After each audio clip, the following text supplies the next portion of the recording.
Hey, what's shaking, guys? So today I'm going to do my fight predictions for UFC 225 Romero Whittaker 2. It's going to be at the United Center this Saturday, and I'm going to be going.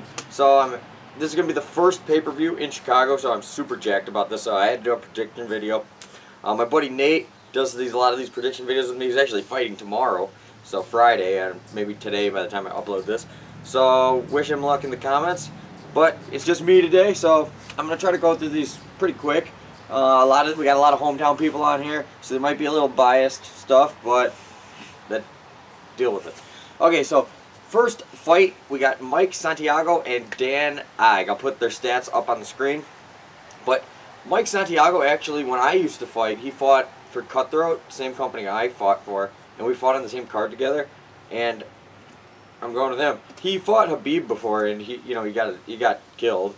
But I mean, he's been in there with like the best guys. He's fought a lot of really good guys. He's got a lot of fights on his record. His record's like 21-11. Not the best record, but there's a lot of big names on it. And I don't really know that much about Dan Ige, so I'm gonna say Mike Santiago. I think he's gonna get a TKO in the second round. Okay, then next, I'm very excited about this because we got Clay the Carpenter Guida and Charles Oliveira. So Charles Oliveira, submission magician, totally crazy. He's done like pulled off calf slicers, all sorts of crazy submissions in the octagon. But Clay Guida is a hometown guy. He's from Johnsburg, Illinois. His town. I'm from Crystal Lake, Illinois. They're like neighboring towns. So right down the street. I know lots of people that know him personally. I've never heard a bad thing about him ever, and he's a great fighter. I've always very entertaining. This is going to be very much jiu-jitsu versus wrestling. Guida has been submitted in the past, but I don't know, I think if he fights smart and he controls Oliveira's hips, he should be able to grind this one out. I think the crowd's going to be going nuts for him, and that's going to be, on his side. I'm going to give Guida a decision, but this could go either way. Okay, then next one, here we got here. Oh, this is a big fight. We got Sergio Pettis and Joseph Benavidez.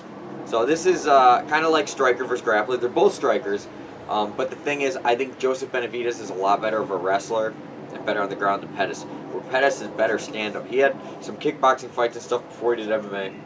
And it's going to be, if Benavidez can get the fight to the ground and fights a game plan like that, I think he can win. But if he tries to stand with Pettis, I think Pettis is going to knock him out. So, I'm going to say Joseph Benavidez is going to get a decision on this one. But that's a hard fight to pick. Okay, and then next, oh, this is awesome. I don't know why this is on the prelims. We got Rashad Evans and Anthony Smith. So, Rashad Evans been around forever, definitely on the downside of his career. He really needs a win bad here. Anthony Smith, a newer guy, up-and-comer. He's had some very exciting fights. They're both really well-rounded. Rashad is, I'd say, more well-rounded, but he doesn't use everything the best. Like, he's a black belt in jiu-jitsu, but he's never even attempted a submission in his whole career. So, I don't know, take it for what it is. But I think Rashad really needs this one. He's a coach now, and as a coach myself, I think that helps you break down stuff. And maybe he's coming at this with a different game plan. And he really needs this. If he don't get this win, he probably needs to retire. So I'm going to go with Rashad Evans. I'm going to say submission. First submission ever he's ever done. Why not? Say third round. Second round. Second round, Rashad Evans submission. Okay, now we're going to go on to the Fight Pass prelims here. And, alright, we got some big dudes. We got Rashad Couture and Chris Dillo. Now, I've seen both these guys fight. Dillo record's not too impressive at 4-2. But at the Rashad's isn't the best either. It's at 8-3, but still definitely better. Has more fights, more experience. But if you look at his knockout percentage, it's 100%. So he goes for it. So just because of that, I'm going to be going for him. I hope he knocks this dude out. I'm going to say first round knockout. Boom, no problem. Okay. Now next, we got another hometown guy. We got Ricardo Lamas and Mirsad Bektik. Now both these guys very well rounded. This fight could really go either way. Bektik has a very impressive record at 12-1. Ricardo Lamas has definitely fought better guys though. He has much more fights. He is at 18-6. So, yeah, I mean, you can't really just judge a fight off their records. But Ricardo Lamas, he's also like super local to me, like right down the street. So I'm going for him. But he's coming off a bad knockout, If Bektic had, he's got a lot of, I don't know, a lot of momentum behind him. But I think Lamas really needs this, and coming off that knockout, he probably trained his ass off. If not, I don't know this is like do or die for Lamas, I think. He was really high up on the ladder, and he got himself knocked way down. So I'm going to say Ricardo Lamas is going to win by knockout first round. No. Yeah, first round. Okay, now we're going to get pretty exciting here because we got the girls. This is the one my girlfriend is really excited about too.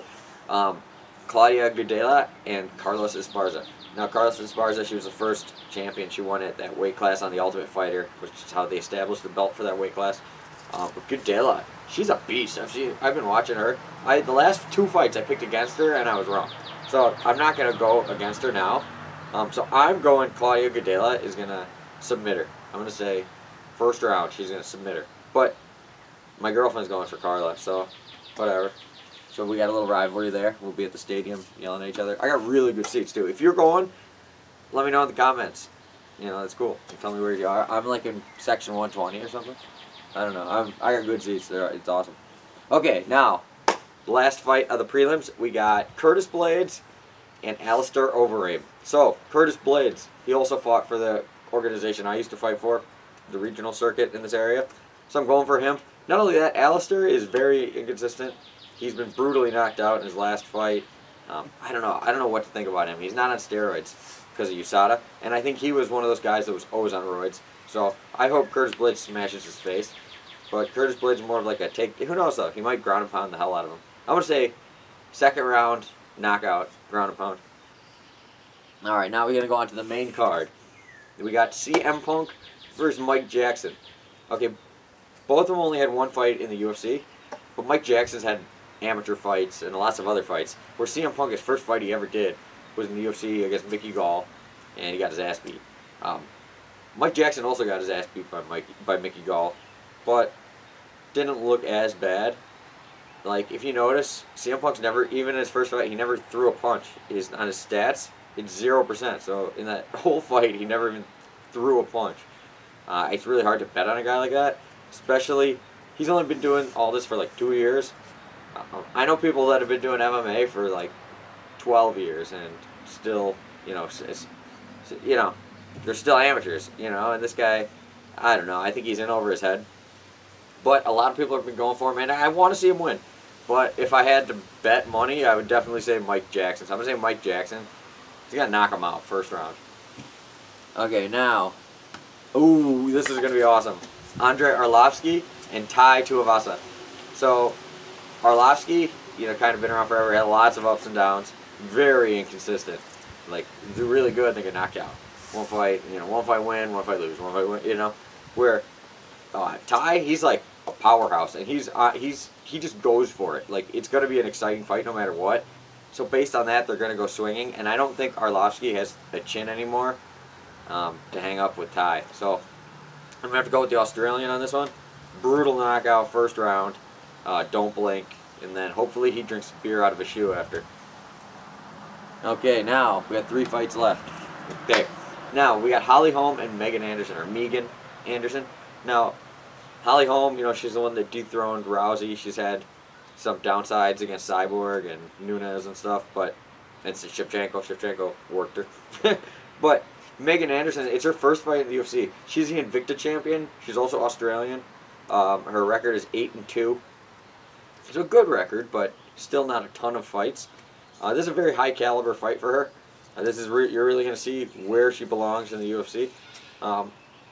It's going to be a big upset, I think, if Megan wins, but I don't know.